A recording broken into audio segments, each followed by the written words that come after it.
about 10 days after 9/11, I went through the Pentagon and I saw Secretary Rumsfeld and Deputy Secretary Wolfowitz. I went downstairs just to say hello to some of the people on the Joint Staff who used to work for me, and one of the generals called me in. He said, "Sir, you got to come in. You got to come in and talk to me a second." I said, "Well, you're too busy." He said, "No."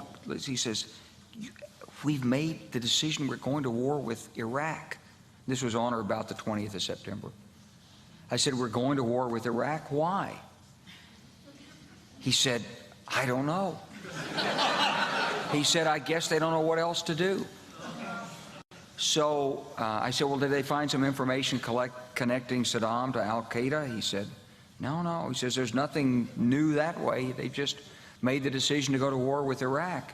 He said, "I guess it's like we don't know what to do about terrorists, but we've got a good military and we can take down governments." So I came back to see him a few weeks later, and by that time we were bombing in Afghanistan. I said, "Are we still going to war with Iraq?" And he said, "Oh, it's worse than that."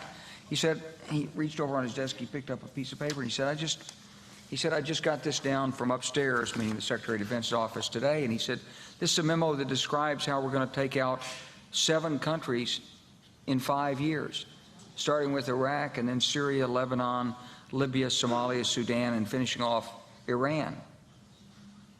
So go through the countries again?